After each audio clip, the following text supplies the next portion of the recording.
What's up, everyone? Marc Lobliner, CEO, MTS Nutrition, Chief Marketing Officer, TigerFitness.com, creator of the Art Bar, as well as partner in the Ambrosia Collective and Iron Addicts Gym in Long Beach, California.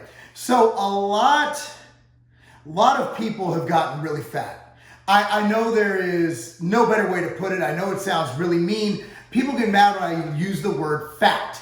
However, there's no better way to describe someone who is fat than to call them fat. I'm not going to call you husky. I'm not going to call you big bones. I'm not going to call you anything but fat. You've gotten fat. You have a little too much junk in the trunk, a little too much cushion for the pushing. So a lot of the questions I have right now are, how do I get rid of this fat that I've accumulated during lockdowns, during whatever it is that caused you to get fat? Look, here's the deal.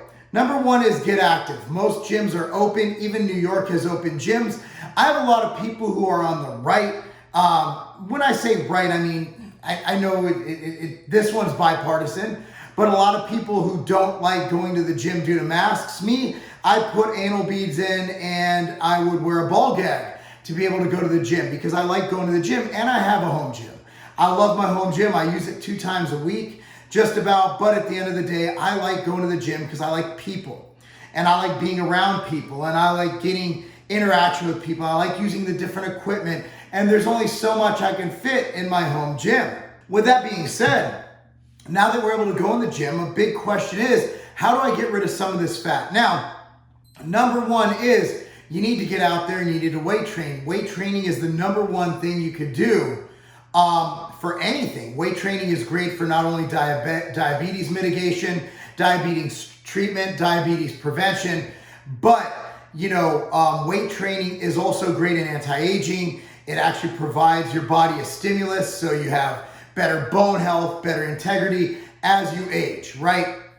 And a lot of studies, a lot of the original work done by many people, including my good friend Gary Reinl, who's the guy who got me involved in Marc Pro, marcpro.com, coupon code Lobliner. It's a recovery tool I use.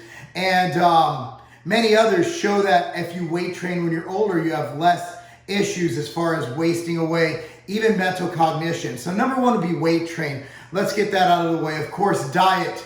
They always say diet and training are 2 things you really need to lose fat. So diet is actually one of them. A lot of people will say, well, diet's 80% of it, or training's only 20%, or vice versa. At the end of the day, they're both 100%. Diet without training is optimal, and training without diet is not optimal. So my whole thing is, you need both.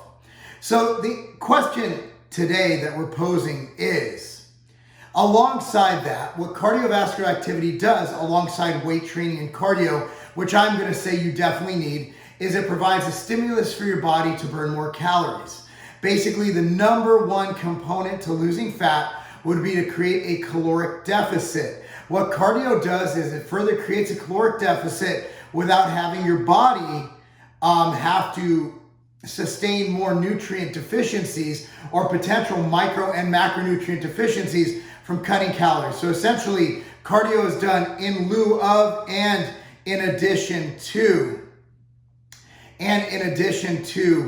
proper dietary adjustments. So with that being said, cardio does have some benefits over just diet alone. For example, cardiovascular activity has been shown to help decrease visceral adipose tissue above simply diet. Visceral adipose tissue would be the tissue that's different from subcutaneous. Subcutaneous adipose tissue would be under the skin, whereas visceral would be around the organs. Okay, and that is a very unhealthy fat to have in your body. So you need that visceral fat to be burned, which cardio is great for, okay? So you create a deficit using dietary changes, using weight training, and using cardio. So looking at that, what is the best? What are the best cardiovascular options to lose fat? Now, number one, I'd say would be high-intensity interval training. Tabata, anything of such where you sustain a very intense high VO2 max rate of exertion, which would mean something like sprinting for 20 seconds and resting for 10 seconds, or sprinting for 20 seconds, resting for 40 seconds. There is no single best way to do high-intensity interval training. The bottom line is you want to go really, really hard and then recover. Go really, really hard and then recover. How many times or how intense you do that depends on your level of training. Again, none of this is black and white. It all has to do with how intense you are in your training, how much your training experience is, and where you're going with it, okay? So now that we got high intensity interval training, whatever method you use, whether that's on a bike, whether that's on treadmill, but this will kind of apply to the next one. What is the best modality of training? Let's say you're doing low intensity training. Why would I do low intensity? Number one is I weight train 6 to 7 days a week. My body cannot take more intensity. It cannot take more central nervous system fatigue. Low intensity interval training burns calories and actually induces recovery. It increases recovery because it's not going to stress your nervous system like weight training, but it's also going to create blood flow, which will help facilitate recovery. High intensity interval training is definitely a strain on your nervous system, on your body. So what I like to do is, if you train as hard as me, I don't do high intensity interval training simply because I cannot recover from it.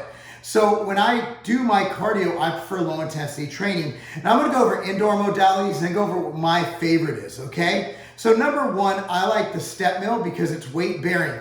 Weight bearing would be Stepmill versus, let's say, or treadmill versus bicycling. Bicycling, you're sitting down. You're not bearing weight, thus it's not going to burn as many calories. When I'm pedaling on a bike, I'm using just the force on the bike. When I'm walking or using a Stepmill, I'm carrying my entire 220-pound frame on that Stepmill, on that treadmill. So you're going to burn more calories with a weight-bearing activity. So that is why my number one choice is Stepmill, because I like the fact that it really, a lot of people call it the sweat generator. It really gets you going, gets your heart rate up. It's very hard, and you are bearing weight. The number two thing I like is an incline treadmill. You're bearing weight as well as controlling the intensity. Okay, I love the incline treadmill when I can't do a Stepmill. A lot of gyms, a lot of fitness centers, a lot of hotels I travel to do not have Stepmills. The next one would be elliptical. Somewhat weight bearing, way more weight bearing than the bike. But the elliptical is also, you can use your arms on it. And if you're like me, I'm pretty lazy when it comes to cardio. So if I get weight bearing, but also be able to hold my phone and answer some texts and emails while I'm doing it to multitask, by all means, during weight training, the phone's away.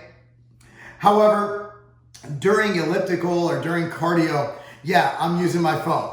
Bike would be the last one. The reason bike is awesome, it facilitates blood flow, facilitates recovery, burns some calories, and also if you're rehabbing an injury or if you have something where it prevents you from walking with proper gait, with proper anything, and you're undergoing obviously rehab for that, a bike helps you stay active, burn extra calories, and also provide some recovery function.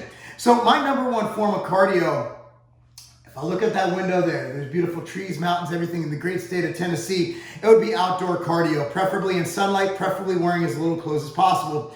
Walking outside not only stimulates your senses by getting UV light, which is a natural disinfectant, while getting sunlight, which increases your body's production of vitamin D, while getting all the elements out there, but it also feels good and you're dealing with natural terrain, which should have you going uphill, downhill, or straight away. In my neighborhood, sometimes it's uphill, sometimes it's downhill, stimulating different parts of your body, stimulating different parts of your mind, stimulating different parts of everything. So those people who say that outdoor cardio doesn't count for contest prep, obviously doesn't know how the body works. You're either moving forward or you're not. So whether it's on a treadmill, whether it's on a Stepmill, whether it's outdoors, that's my thing. So number one would be get outdoors. Whether you're riding a bicycle, whether you're going on a walk, whether you're having an elliptical, I don't care what it is. At the end of the day, outdoor cardio is number one. Number two would be Stepmill. Number three would be treadmill. Number four would be elliptical. Number five would be bike. Now, there's other versions of cardio. There's battle ropes, there's heavy bags, there's all this. Those are gonna be more high intensity interval training. Battle ropes, you don't wanna do that low intensity. In fact, I don't think you can. Heavy bags, you can't low intensity a heavy bag.